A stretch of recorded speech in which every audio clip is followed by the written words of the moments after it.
Good morning and welcome back. Hopefully you filed your taxes, so we checked that off the list. Next, we have to talk about retirement. You might think it's further off than you need to worry about, but that is not the case. We have Dean Spada from Kingston Wealth Management joining us here in Studio 61. Dean, good morning. Thanks for being with us. Good morning. Thanks for having us. All right, so let's talk about retirement on a broad spectrum. What do people need to know?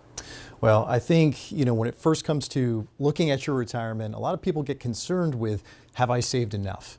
And I'd say, put that as aside. What we really want to focus in on is, when and how you plan on using your funds, right? That's really a bigger part of that. The 5 to 10 years leading up to retirement, critical time. That's when all the real decision making needs to happen, not the day that you decide to retire, of course.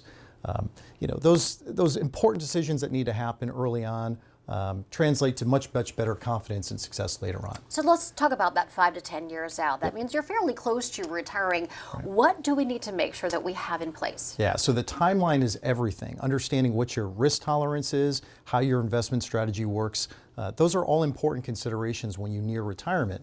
Financial missteps such as making the wrong investment choices, adapting to market volatility, those can all be things you can't recover from so easy as your timeline starts to shrink a little bit more.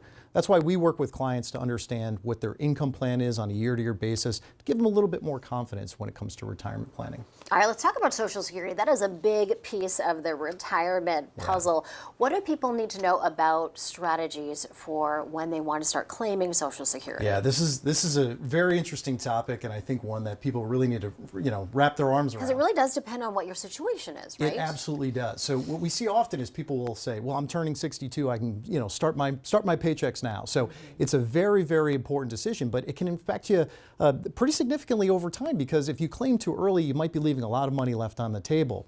For most people, waiting to say 65 or their full retirement age or even age 70 could have much more meaningful impact to their overall success in retirement.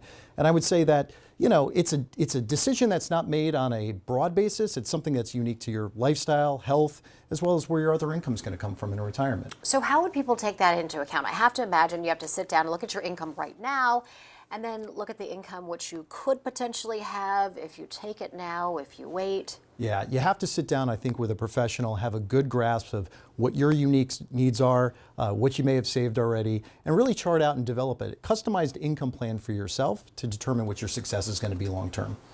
I have a question for you before we wrap things up. If someone's watching right now and they haven't done anything yet, but they still have some time, what are the first couple things that they should be doing right away? Yeah, it's a great question. I think things you have to do, start small, right? Take stock of what you have, right? Income, assets, and expenses. That's the first place to start from. I would say run the numbers on Social Security. Make sure you have a firm grasp of what your options are. Consider working with a professional. Identify what your unique, customized income plan should be. And more importantly, I think when it comes to retirement, do the work now, because there's nothing worse than worrying about retirement later on and how you're going to bring the pieces together. I'd say a little planning now will help build your retirement confidence as you move forward in that next chapter of your life. And then one more question really quickly. What would you say is probably one of the biggest mistakes people make when it comes to retirement? Yeah, I'd say underestimating how long you're actually going to be retired for. That's the biggest challenge that we see. You might be retired for 20 to 30 years. It becomes a lot scarier when you have to make tough financial decisions later on when maybe there's not so much left in the pot. All right. Dee, thanks so much. Appreciate it. Thank you so For much. more information, people can reach out, find you online. That's right. Thank you very much. All right. Thanks Thanks for being with us. Thanks. Back to you.